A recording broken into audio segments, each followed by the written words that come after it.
that inspired me to maybe stop the sweeter Lou gimmick and be Lou Celestino.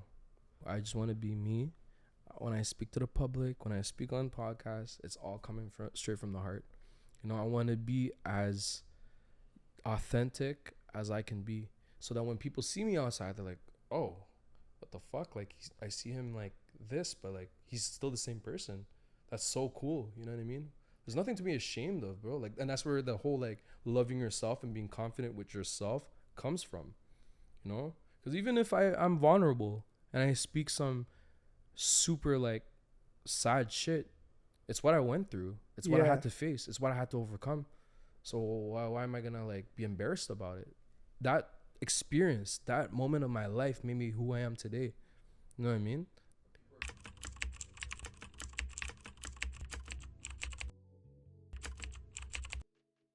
So, what has influenced you to make music or get into music? It could be an art. It could be an artist. It could be a situation. Could be anything like that.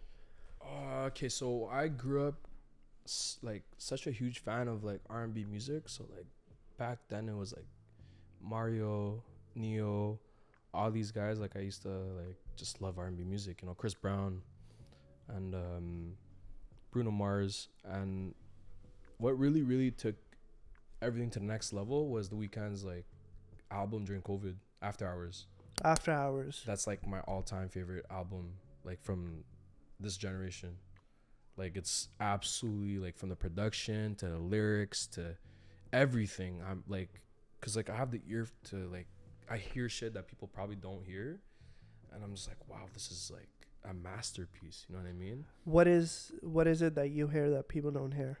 100%. Just like the back vocals, the beat, like how the beat is made to like, cause one thing that people don't realize is when singers sing, a lot of singers sing with the beat, but the Weeknd's album, the beat molds with his voice. You know what I mean? So when you hear him, it's just like, it's such more captivating, As an artist, when I heard that, I was like, whoa, like, because that was always my issue before. I would always sing with the beat.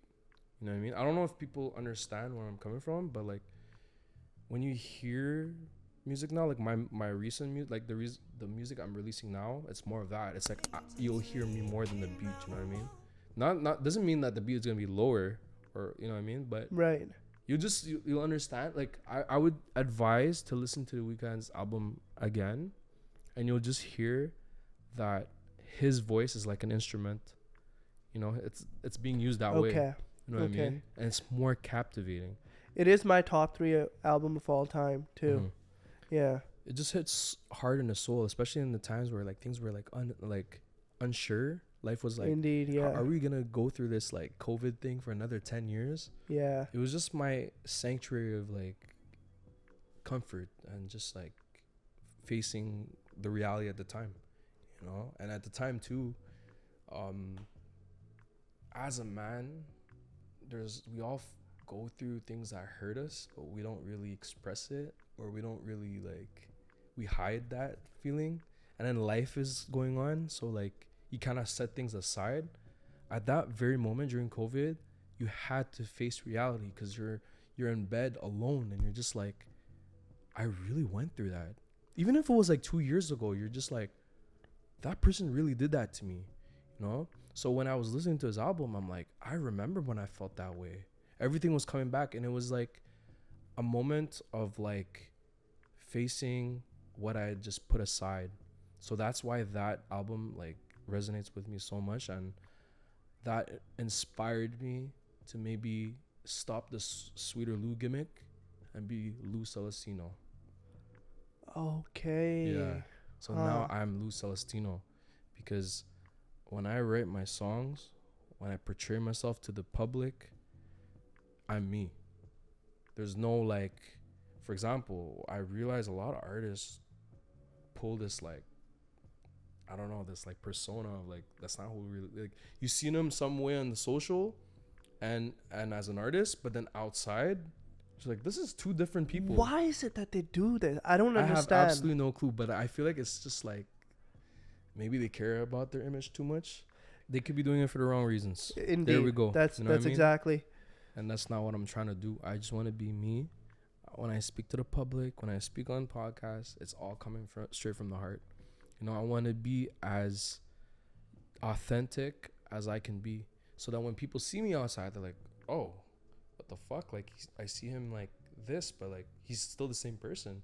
That's so cool. You know what I mean? There's nothing to be ashamed of, bro. Like, and that's where the whole like loving yourself and being confident with yourself comes from. You know, because even if I'm vulnerable and I speak some super like sad shit, it's what I went through. It's what I had to face. It's what I had to overcome. So why am I gonna like be embarrassed about it? That experience, that moment of my life made me who I am today. You know what I mean? But people are so afraid to be that person, you know? So yeah. Being able to express your emotions, how has that been for your mental health? So much better. People don't realize, and I get it. I get it. I'm a guy. We don't want to look like weak to the public. We don't want to certainly look weak to women. I'll give you an example. The thing is, I don't get it. I'll tell you what it is. You're just not with the right person. Like my girlfriend now, even if I shed tears in front of her, even if like I tell her my deepest secrets that I couldn't speak about from years ago, she accepts it. And not only that, she comforts me.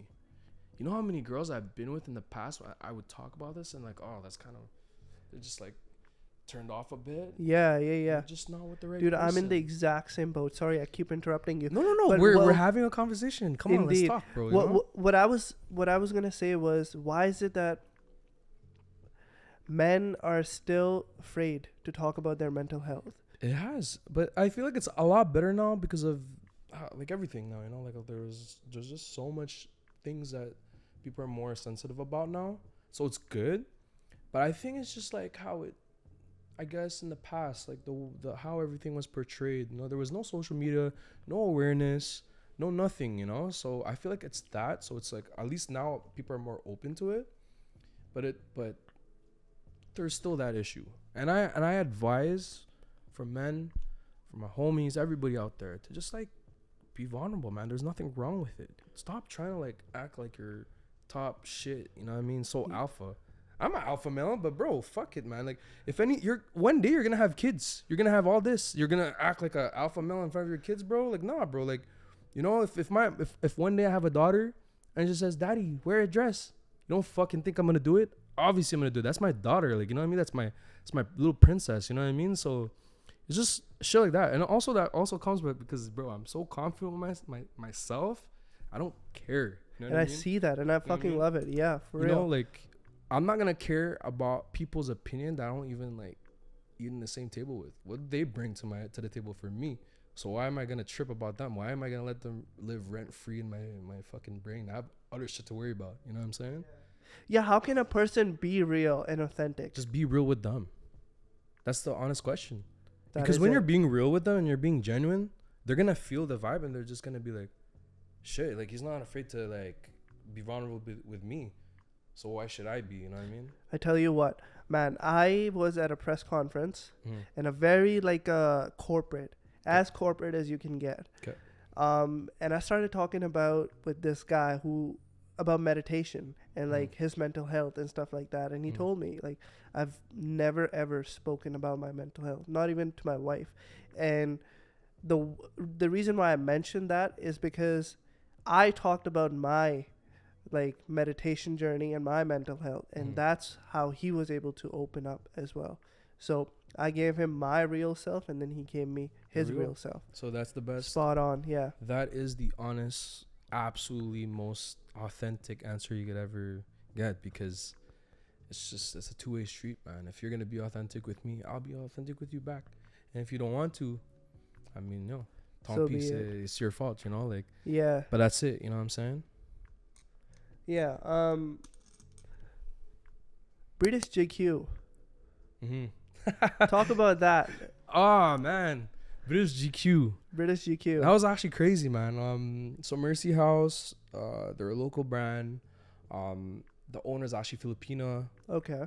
And what's it called? They were asked to be featured again on British GQ, and I what's it called? they hit me up. They're like, oh, would you be available to shoot for this? But they didn't tell me that was gonna be on British GQ until the shoot was done. And I was like, what? Like, no way. Like this is crazy. And they told me they wanted to do it because they also want to spread awareness about like Filipinos. You know, they wanted the That's guy awesome. for that issue to be a Filipino representative. You know, because we had this like deep talk about like how there's a lot of like, I love my community to death. You know what I mean? I love the culture, everything, but there's just a lot of like ongoing like beef for no reason, jealousy per se. You know what I mean? And I feel that too. You know what I mean? I don't know if it's like a thing for each community. I don't know why it is. It's like this fake love energy type of thing. It's like everybody's just competing with each other from understand. the same community. Yeah, and I don't understand. Well, I'm just fortunate that I went to a high school where I was the only Filipino. So I was never really around that. So I don't have the same mentality. You know what I mean? And maybe it's a lot of like families, like because a lot of families compare each other's cousins and stuff. Indeed. So it becomes kind of like a competitive thing. Yeah. But my parents never like, if I was never like a plus student, you know what I'm saying? I was this jock that was just in love with sports, would just pass the class. My dad didn't go to school, never graduated elementary school, so he never like pressured me with school. So to him, it's like as long as you pass and whatever, it was fine. So I never had this like competitive thing with like my cousins or whatever. So I think it comes from that, you know, and it's just weird. Like I hate it, but I don't know where I'm going with this. But that's okay. But How have you had a conversation with your dad or your mom before about their journey? my dad, they were I think 8 siblings, and they were for a little bit more fortunate than my mom's side. But my grandmother, she's like my best friend. She got widowed at a very young age with 8 children. When I had passed away, once like 2 weeks after like her daughter was birthed and whatever, because the kid got really sick, but they didn't have money because she just lost a husband, and she had no choice. But yeah, it's a really really sad story. And I'd seen her journey, and she talked to me about her story, like from the past, from selling ice candy like in markets for like 15 cents per packet at the time, you know what I'm saying? And she was able to raise 7 children. All of them finished school. One of them is a special needs like I don't know, it's a very sensitive topic, but you know what I'm saying? And for me to see that she was able to do that and raise them properly and be able to bring them here, like, well, my mom's older brother was the one that went to the army, all that, and brought them all here. It's just inspiring, you know, because they used to tell me about just eating was tough. Like they rice was expensive at the time, so they would add corn into the rice. You know what I'm saying? And when they moved here for the first time, they were all like so skinny. They all looked sick and stuff. Their journey was really tough, you know? And that's why sometimes like they remind me sometimes when I'm taking things for granted, like we wish we had this. Yeah. You know, my grandmother until this day keeps all the purses she had since she moved here, because back in the day she would not be able to have to get that, you know? And now that she's there, like she's having this lifestyle, people in the Philippines now hit her up on some like fake love shit. And sometimes it would hurt her because she's just like, but when I was that person, you guys would never invite me to like these outings, these dinner parties or whatever. Right. You know?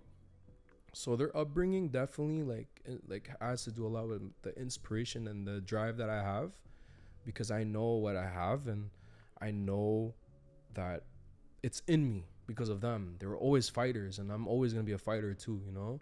Given any circumstance, I'm always gonna push, you know? So, yeah. See, I love it because you have this consistent motivation and inspiration, Mm-hmm. and then you have a work ethic too. So you're gonna go places. I hope, and I'm man. excited I hope, to see like that. I said, Yeah. I hope I'm very confident in that way, you know? I like I said, I don't focus on other people. I just do my best for myself, because that's all you have to do, man. And that's why like it all comes back. It's like a full circle moment when I was never given anything, and like nothing was ever handed to me. And that's why I keep telling my DJs like that I book usually at apartment or whatever. Like, I want to give you this opportunity because I wish I had opportunities like this. I remember when I was a dish boy and a fucking bus boy at apartment, and I had asked so many times to be a bartender, but it was never given to me. So now that I'm where I'm at now, I don't want these kids to fucking go through what I had to go through, you know? So I'm just, you know what I'm saying? Like, what do I have to lose? To just, if I could, like, this world is built by so much greed and hate and just jealousy and all that. If I could be that 1% to just fucking be that loving person that this world needs, fuck it, man. I have nothing to lose. I have nothing to gain. Yeah. Wow. That is very true. I don't know how to like really say it, but no, be real with me, bro. Talk about your journey, because that's like is that one of the reasons why you love yourself a lot? But you proved something to yourself. You said you were gonna lose weight, and you ended up doing it. Yeah. Honestly, yeah, because at a time, bro, when you're a flight attendant, you're drinking good, you're eating good, you're traveling all over the world. It's such a like glamorous job. Yo, bro, I'd be like for example, time zones are different, you know? I'd be doing a flight at 11 p.m. here, and I get there, it's daytime. I don't sleep, and I'm eating fucking pizza and pasta in Italy, drinking 2 bottles of wine that are like €5. Like, bro, I was going crazy. So obviously during COVID, it was a big wake up call. I was like, oh my God, like I let myself go. You know what I mean? and then I was just like, yo, let me do something about this, you know? And no, like it's cliche too and cheesy, but like how you look makes like it's like the whole like with basketball, like if you wear good sneakers, you feel good about yourself. Yeah. You have a new haircut and you're playing a basketball game, you feel good. You see all the girls watching you play, you're just like, yeah, like I'm that guy. You know what I'm saying? Yeah, like look at Charles right now in fucking suited up. Yeah. He's like, yo, look good, you feel good. Yeah. You look good, you feel good. You know what I mean? Yeah. And I felt like it's not just looking good too. It's how you feel. You know, back then, bro, like I'd be walking down 5 stairs and I'm already out of breath. You know what I mean? But now, like that weight loss, like it helped a lot. Like I feel good mentally, physically, and just overall spiritually too. You know, like it's so important because like sometimes we take that also for granted, our health. Yo, man. I'm not the best person to ask for advice because, bro, I work in an industry where you're drinking a lot, and you know what I'm saying. But no, like just take, even if it's a little like that moment in your life where you have 30 minutes to spare, meditate, stretch. When you wake up in the morning, drink a cup of water right away. It activates your whole entire system. Go for a walk. I take walks often. Yeah. You know, you don't necessarily have to go hard every day because sometimes too, like even if you work out every day, but you're not eating well or you're not like mentally good, the body listens to that, you know? Indeed. So even if you're working out a lot and you're eating like trash and mentally you're not really in a good place, your body will react and it's not going to create any progress, you know? Right. So it's just, it's been, obviously it does help with the confidence, but no, it's really just, just keep persevering and pushing yourself, you know, and you'll get to where you want to be. You truly believe in when you love something, you will never give up. Yeah, you will. Like if you love something and you're not in it for the wrong reasons, you're gonna do absolutely everything that you can, man. And I'll just give you an example. We love these examples. Yeah.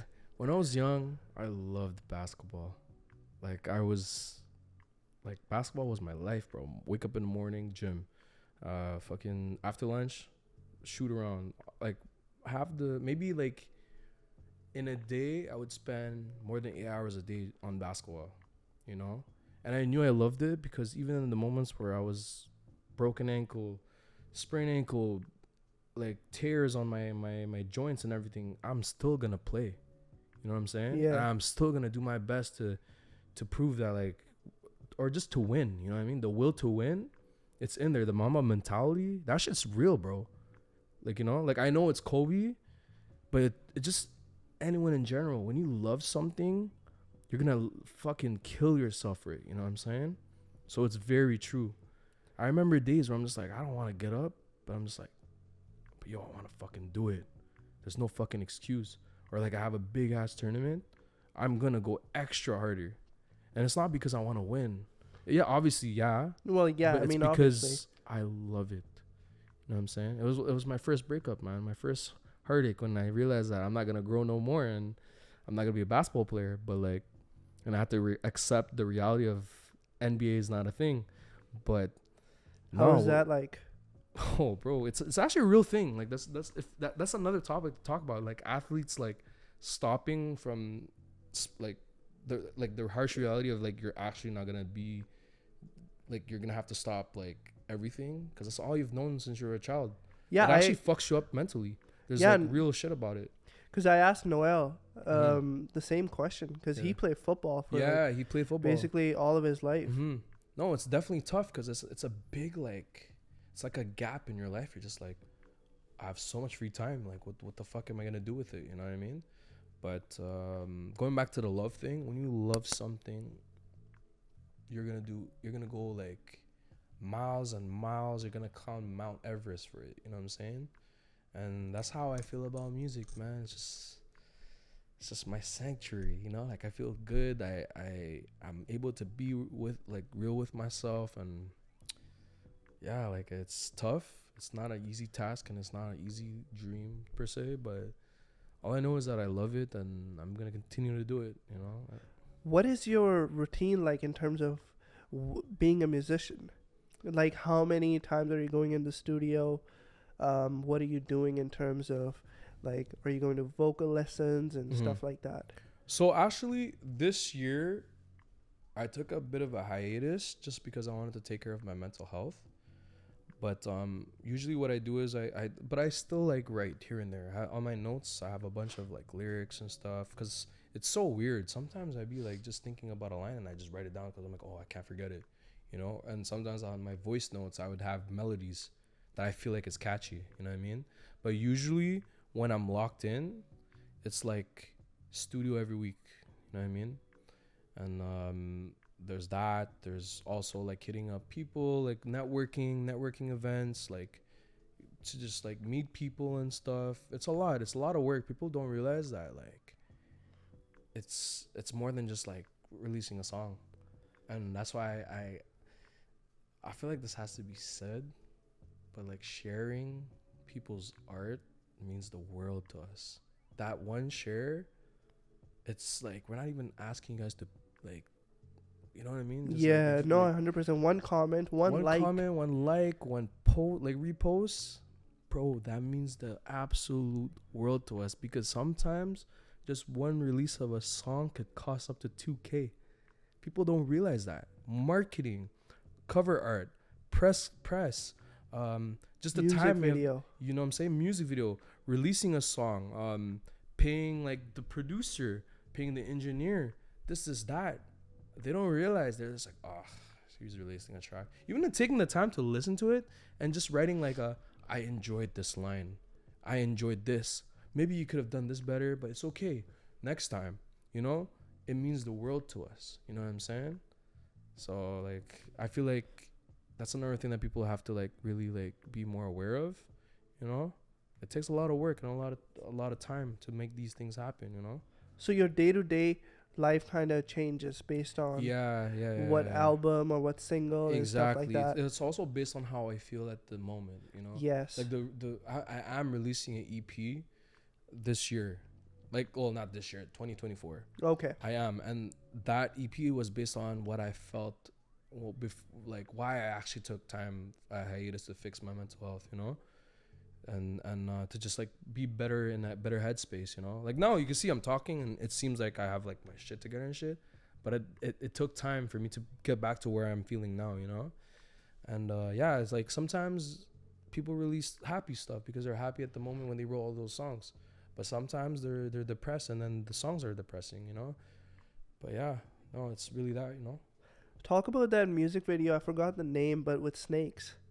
Oh fuck, bro, that one was crazy. Yeah, no, that was like it's funny because when I had this like super simple like just a super simple like idea of like I just want to look like I'm attached to a chair and I can't escape, because that song was really like the whole artistry and message behind it was like I was just stuck on a girl, you know. So it's Oh, just okay, like, and the okay. girl was like in the background, like teasing me and stuff.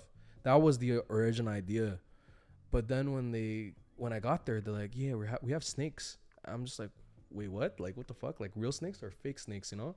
And like, nah, live venomous snakes. And I'm like, No fucking yeah, way. yeah, yeah, yeah. But they're friendly, and the guy was there, so like he was a professional.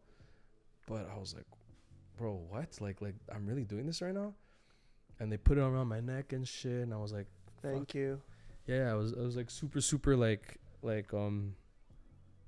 kind of scared, like, you know. But then at the same Shit. time, I felt like a badass. I was like, yeah, Yo, that's a badass video. yeah, no, it is. I wish I'd promote it more and stuff, but like, I feel like it was a time where I was kind of like in a really bad place type of thing. But no, it was really cool. The message came across was good, but just the whole process of shooting that music video was like a stunt, bro. It was a real stunt. It wasn't no fucking AI or like computer. No, bro, those were live snakes. You know what I'm saying? They were really nice though. Cause I don't know, dude. Snakes are like obviously predators. You have to be careful with how you touch them and stuff. But no, like we had a professional to be there to make sure, like to tell me, okay, yo, the snakes are kind of getting agitated. They would take them off me and shit. Oh, like there was that person. Was there a time Snake did get agitated? Yeah. Oh shit. Yeah, so like the snakes are very familiar with a scent. So they had to like what they did was I think they took one of my clothing. So the snakes smell my like scent and stuff. Okay. And they're like, oh, he's not harmful, you know. So they put it in his the box where they put the snakes. Okay. So when they smell my scent and nothing's happening bad to them, they're like, oh, okay, like from what I remember. But yeah, because that was like a year ago. But yeah, there's like there was a whole step. Yeah. That's crazy. Yeah, it became such a fucking crazy stunt music video, you know? Yeah. Yeah. And if you don't mind me asking, what, as an artist, how much would something like that cost? Holy shit. Like, we're talking bands on bands on bands. Yeah, no, honestly, that one, it wasn't the most expensive music video that I made, but even at that, it was like 1,500. You know so I mean? On average, you're looking at 1K plus for a high production music Most value. definitely. And I don't want to be that type of guy to do music videos and it's just for some like with some cheap shit. Yeah. I want a story. Yeah, no, I You see know what that. I'm saying? I want videos that will, when you watch it, you're captivated and you're just like, what does he mean about that?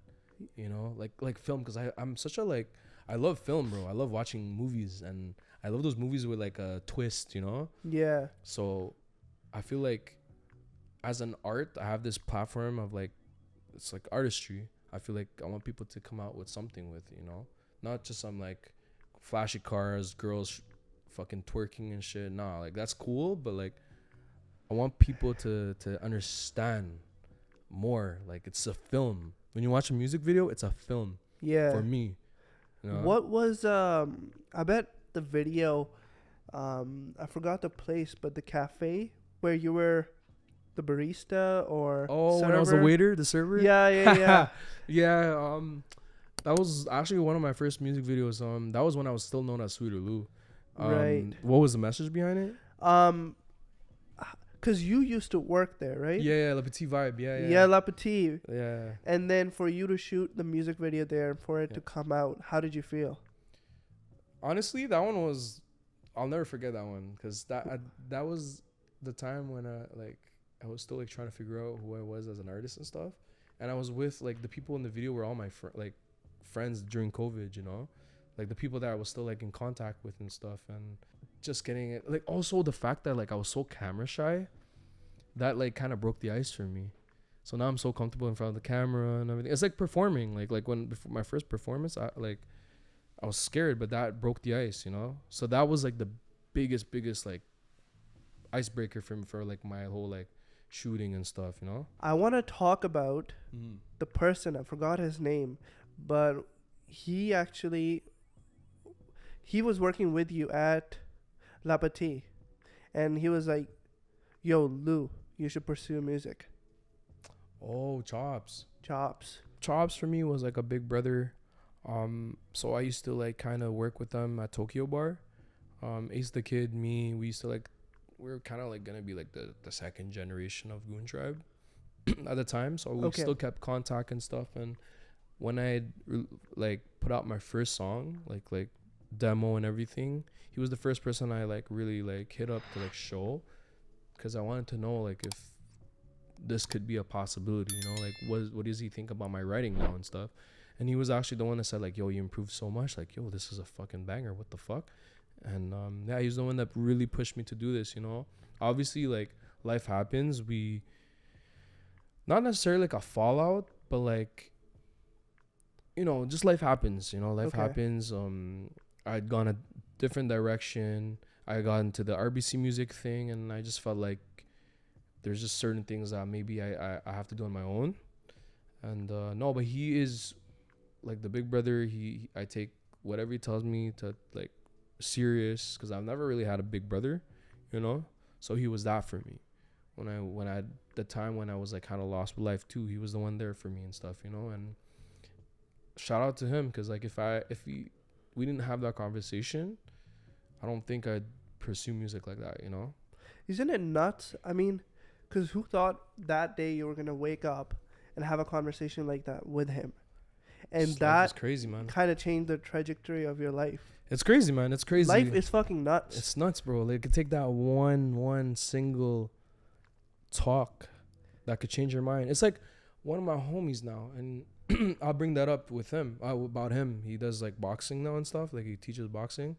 It's crazy because sometimes, I think, when was it? It was like 4 or 5 months ago. He texted me. He was like, Lulu, like, I just want you to know that one talk we had about you telling me to quit my telecom job to pursue training boxing is the reason why I'm a boxing trainer now, and he's fucking killing it.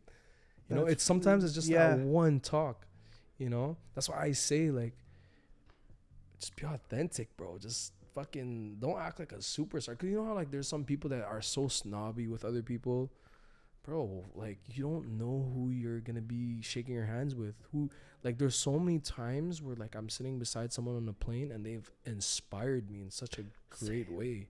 You know what I mean? Yeah, same. Because we're all so stuck in this new age of phone. We're always stuck on our phone.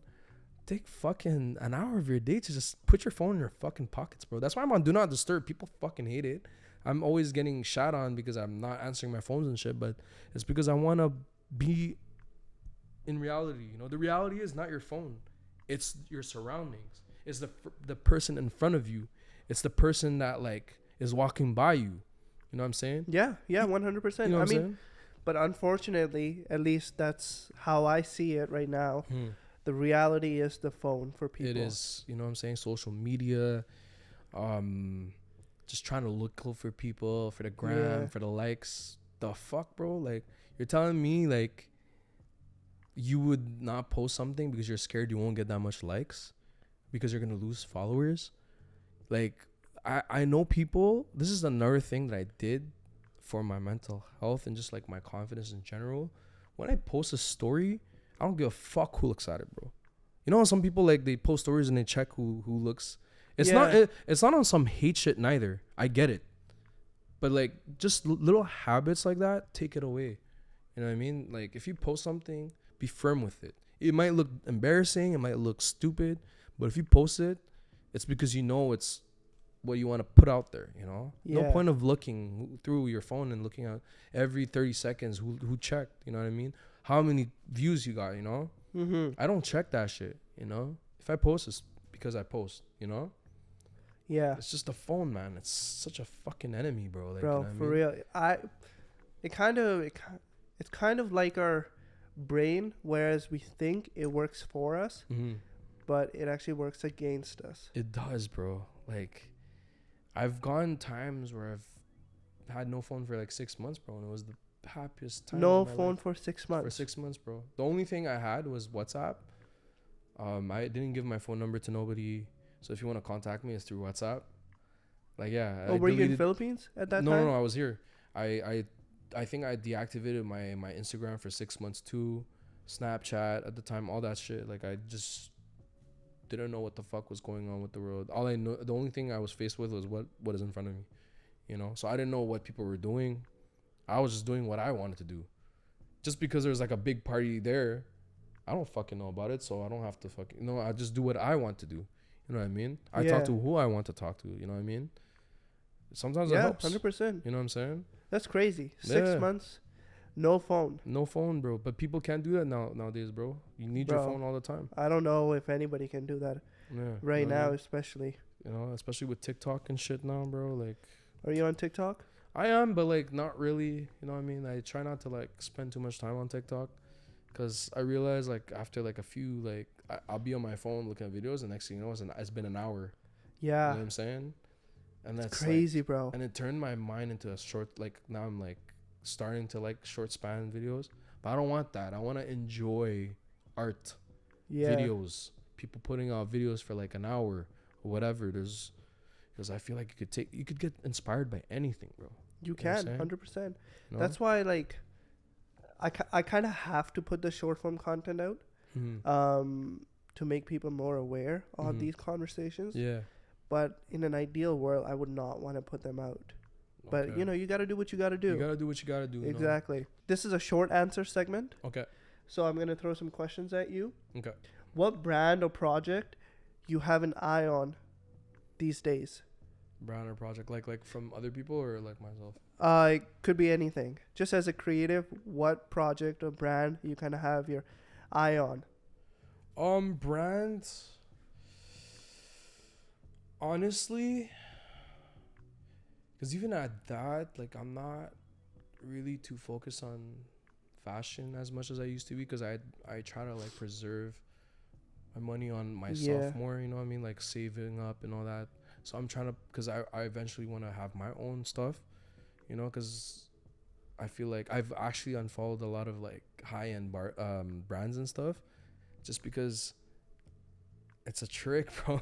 You just want to buy all the time, but then you don't realize that like they're kind of releasing the same thing, but there's just a little improvement. Indeed. You know, but like you're like paying $400, $500 for something, but it's just like, bro, I could live off Uniqlo, bro. Yes, sir. You see this artist, like, bro, look at this artist, bro. I'm just dressed as Uniqlo shirt, fucking. What is this? Fucking thrifted fucking pants for $10, and I'm fucking confident and swagged out. You know what I'm saying? That's what's up, bro. You know what I'm saying? Yes, sir. So that, but I'm also like waiting for the weekend to like release something. Okay. Because he's like someone that I really like. I'm not trying to be like him, but his music is like a film, bro. It's, to me, like, you know, like there's a story behind it. So I kind of want to see like where his head is at now, because it kind of inspires me of how like I want to deliver my message, you know what I'm saying? Yeah, for my next projects, you know what I'm saying? Him, I listen to Realist K a lot. This like up and coming, well, he's not up and coming. He signed with EXO now. Okay. But I've been watching him a lot. There's one brand I'm really, really like. I support a lot, is Mercy House. They're coming out with a lot of like good shit, and the fact that the owner is like a Filipino, like she's super dope. She should actually be here one day. She's super dope. I think them. Okay. Yeah. What place? It could be a cafe, store, restaurant. Kind of gives you that creative freedom. Honestly, it's my home.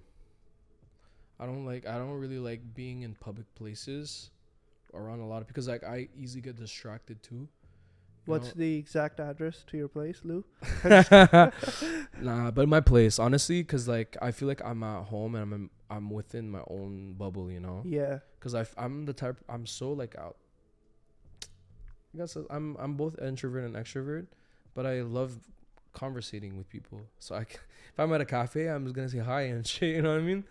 Like I rather, if I'm in my creative headspace, it really has to be a place where I'm alone. Okay. You know? It's only me.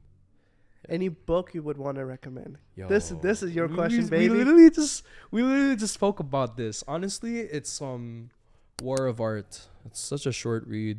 I read it in a day. It's just, as a creative too, this is the book you need to read. The Alchemist is also really good. I read that often. It's a journey about anyways, I'm not gonna get too into it. Just read it. Then when you're done reading these books, there's the art of war. It's just how to tackle things, how to like attack certain tasks. Obviously it's about like the past, how war used to be perceived and done. It's a lot of strategy, but you can actually take small things from it and apply it to life. So these are the 3 books I would say. And also this The Creative Art, A Way of Being, is really good. By Rick Rubin. Yeah. All right. Yeah. A materialistic thing, it could be a furniture piece, it could be anything that you kind of want to get because you think it's going to help you as a creative. Honestly, that one's a tough one. But I have to say,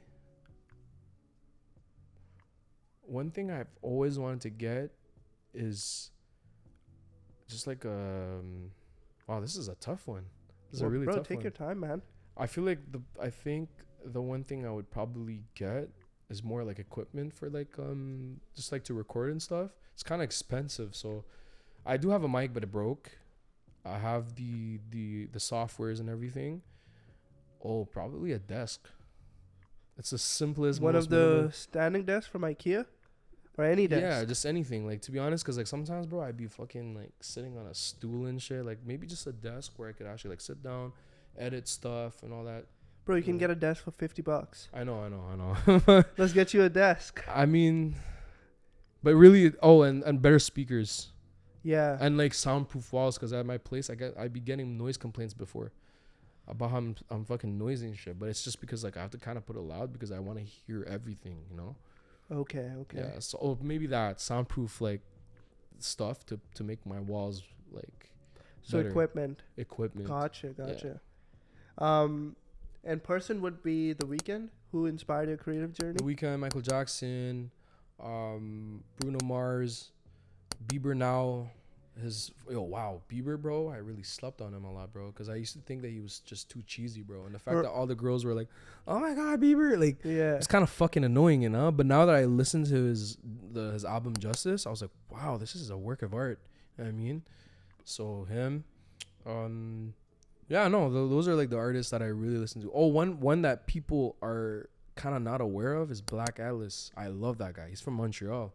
Black Atlas? You see, no one fucking knows him. He's from Montreal. Bro, I gotta have a conversation with him. Oh wait, like he signed with EXO, so you have to time. Oh yeah, I would have to. Yeah. He's kind of big now. He actually writes for The Weeknd now and shit. But like people like don't even know that he was from Montreal. Bro, the pod just got started. You know. You know what I'm saying? Exactly. Yeah. Yes, sir. Yeah. All right. I just thought about this idea too. Mm-hmm. I'm gonna go get a sketchbook and give you a Sharpie. Okay. And I want you to write something. And we write something on that sketchbook and think of it as turning this into a billboard that captures all the creatives' attention in the world. Okay. Are you with me? Yes, sir. Okay. So it's just like anything, a word. It could be anything that you think creatives should look at. Okay. Or read. Got you. Yeah, I got something ready. All right. So, yes, sir. Yes, sir. So right now, you asked me to write something that I feel like art or creatives, whatever musician needs to read to like make them like for them to just see and to like inspire them or something. Yeah, just give them like some sort of reassurance. Okay. Too. So this right here, I don't know, it's just something that I thought about for the longest time. You can read it to them. Music is art. Art is subjective. Therefore, art is not perfect. Just release it. Be fearless. Yeah. Is it true or not, bro? It's absolutely true. I mean, the brand that I was going to launch not too long ago, and then I took a pause on it, the main message is imperfections. It's called Nothing Makes Sense. It's in the works. And I truly believe perfectionism is like a mental illness. It is. Really is, bro. You can never be perfect, bro. Yeah. I'm not perfect, fuck. Bro, nobody's perfect. I'm not going to be perfect until the day I die. Indeed. And I feel like people who seem perfect are the least perfect people. Yeah, you know, they always have issues. Everybody has issues. You know what I'm saying? But the people that want to be perfect always have issues. Nothing's ever enough. Oh, yeah. Fuck, like, bro, just enjoy your fucking black coffee, bro. You know what I mean? No, you don't need no fucking extra sugar and shit. Sometimes that's the best shit ever. You know what I'm saying? Oh, I need a bigger table. The fuck you need a bigger table for, bro? You just need a place to fucking eat your fucking food, man. You know what I'm saying? Yeah. Bro, like. That's fantastic. But they don't think about that. Why do you think we don't? We don't think like that way? No, why do you think we don't think that way? Exactly. Yeah. It's the stupid ass phone, bro. It's social media. It's sad to say. We're all stuck in this rat race of like just competing with each other. And that's why I say, remember you asked me, where do I get my confidence from? Where do I get like how I act? It's realizing what the fuck is going on. It's stop competing with others. Stop trying to impress others. The only person you need to impress and embrace is the person you look at in the mirror when you wake up in the morning. I have one thing to tell you. Please do. If I give you $1 million right now, what are you going to tell me? What am I going to tell you? Yeah, what are you going to tell me? I will wonder why me, first of all. You'll be like, thank you, right? I'll be extremely appreciative. You'll be like, thank you so much. Thank you. Like, what the fuck? Like, yeah. You changed my life. Indeed. But what if I tell you there's a catch? What if I tell you, okay, you could keep that, but tomorrow you're dying. Are you still going to keep that $1 million? Absolutely not. So what's more important? The life itself. There you go. That's your answer. Yeah. That's your absolute answer. But people think that money, like fucking stuff, is everything. Life is everything. Experiences is everything. Bro, people ask me, they're like, why did you start a podcast? I'm like, yo, everything in life is about relationships. Yes. And I'm here building relationships with people. That is really it. There we go. You know? Yeah. But we get stuck. It's what social media portrays to us. It's so, like, they've done an amazing job because they got everybody stuck in this rat race now. You know? But I'm one of the people who are very aware of what they're doing to me. And I'm not going to let them fucking make me fall into that trap where I'll always want more. Bro, you can give me the simplest things and I'm fucking happy. I didn't grow up with gifts and all that. I shout out to my parents. Yes, it was a tough life, but shout out to them because they made me to who I am today. Absolutely. I appreciate everything and anything given to me. And I am willing to give also because I understand what it's like to not have everything. You know what I mean? It's a full circle moment, bro. What are your parents' name? My mom's name is Edna, and my dad's name is Chris. Shout out to Chris and Edna. Yeah, shout out to my mom and dad. You know look at that. Like, look. I mean, just the energy that Louis is able to... Louis, yeah. People don't know. Louis is able to give out to this world. Yeah. So, yeah, man. But Louis Celestino. Yes, sir. Thank you for coming on Creative Headspace. Thank you for having me, bro. Like, for real, I really appreciate it, man. I had fun. I enjoy this. Like, if you guys can, follow this page. Bro, check out Cafe Limo. It's actually fire. Yo, just, like, being here, being able to talk with you, it means the world to me. And I appreciate your time, you know? Man, it is my pleasure. Why the fuck would I not do it? Why would I not do it? All the people want to talk to you. They want to start a conversation with you. Mm-hmm. What are some of the easiest ways? Honestly, just talk to me, man. I may look like someone on the gram, but, like, bro, don't judge a book by its cover, bro. Just talk to me. Message me. Slide in the DMs. Slide in the DMs. If you see me, say hi. Introduce yourself. I'm not going to snob you, bro. Because I know how it feels to get snobbed. So why the fuck would I do it back? You know what I'm saying? Indeed. I give people chances, you know? Even if you fuck me over, that's on you. But I'm giving everybody a chance. The benefit of the doubt. You know what I'm saying? 100%. Yeah. This is it. This is it, man. Thank you so much, guys. Let's shake our hands. Yes, sir. Yo, thank you, bro. Thank you too, bro. Thank you.